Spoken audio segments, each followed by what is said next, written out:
Thank you. Thank you very much. We're coming to you tonight from the Raymond Theater in Pasadena, and it's a beautifully restored a theater. Al Jolson once appeared here, Burns and Allen, Jack Benny, and it's a lot of fun. You heard the theme from the first show, and when I did the first show, the Bob Newhart show, if there was one letter and one question I was asked more than any other, it was, did you do anything before this? And so this tonight's show is kind of to prove that, yes, I did do something before the Bob Newhart show. I was a stand-up comic. We didn't call him stand-up in those days because sometimes you would sit down, you know.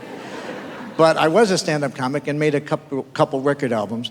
And during the lean years, the years before I did stand-up, or finally broke through in stand-up, I held a lot of weird jobs. Like, and this is true, I'm not making this up.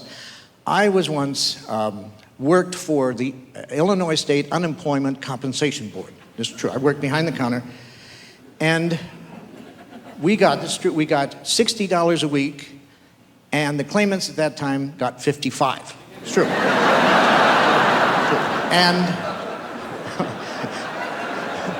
And they only had to come in one day a week, you know? So it took me about a week to figure that out because I'm not the swiftest guy in the world. So I arranged to get fired and wound up, you know, coming in one day a week and losing $5.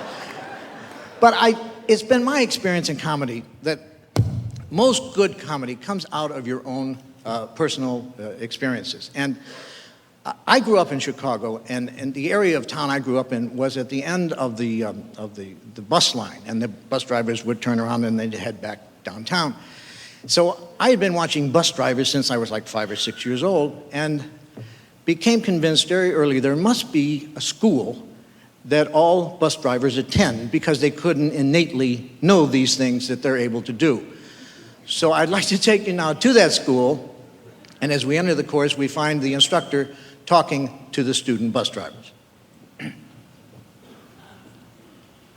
Gentlemen, you have just completed what's known as a basic course in bus driving. We're going to present you here with actual situations you'll encounter while driving your buses. And it's primarily designed to find out whether you're going to be good bus drivers or possibly one of the great all-time bus drivers. Of course, when I say great all-time bus drivers, immediately comes to mind the name Larry Strickland. Probably the greatest bus driver of the 40s and then into the 50s. Neil Norlag, certainly the greatest left-handed bus driver we've ever seen. So what we're going to do, we're going to take one of the students, Johnson, yeah, you want to get in the bus, and Mrs. Selkirk, yeah, you want to get back to your marks. And we're going to present you with situations you'll very often encounter on your buses. All right, Johnson, yeah, you pull your bus in. All right, discharge your passengers. Now, out of the rearview mirror, you'll notice this old woman running for the bus. Yeah, you want to start running, Mrs. Selkirk? Let's see how Johnson handles this. You're pulling out much too fast, Johnson. Hold it. Hold it. Yeah, she gave up halfway up from the block that time. Yeah. You know, what you want to do is just kind of gradually ease out, you know, and you're kind of always holding out the hope they can catch up with the bus, you know what I mean? Now, another thing you have to watch, a lot of these older women, they'll run at 3/4 speed and then they'll put on a final burst and catch up with the bus. So, all right, Johnson, let's try another one. Graham, you want to try your hand, the same problem? Yeah, you want to get back to your marks, Mr. Selkirk?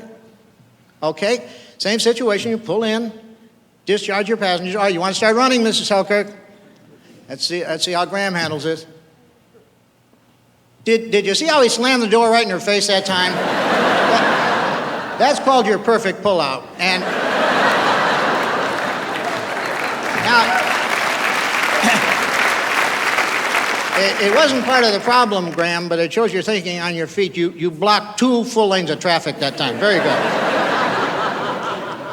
Okay, Graham, yeah, Miss Selkirk will try situation 13. Okay, yeah. Graham, we'll stay with you. You're doing very well. This happens very often. You're on your route. All of a sudden, a car pulls in front of you, and on the back is a sign, caution student driver learning to drive, something like that. All right. But yeah, Graham, you want to be driving? All right, Miss Selkirk, you want to pull in front of him? Let's see how Graham handles this. Excellent. Excellent. He got back, I guess about 10, 15 car lengths, got it up to around 60. And then when he's right on top of her, bang, he comes down on his brakes. And then hit the horn with his elbow. Could you notice how the car just kind of swerved out of control when she dove for the floorboard? Oh, very good, Graham. All right, yeah, Miss Selkirk, you want to extricate yourself? Well, just crawl out the window. I think that's going to be a lot faster. Yeah. Okay, now this is the situation, and this will be our final situation. You're the woman getting on the bus with the packages. And I'm going to have to help you with this because this requires a lot of practice, but believe me, it's worth it. So, all right, get on the bus, that's the way. Got a bunch of packages, now fumble for your change. Very good. All right, now start heading toward the back of the bus. Hit your accelerator. All right. Now you brake, hit your accelerator again. Brake again. Do you see how he kept her spinning in the aisle there?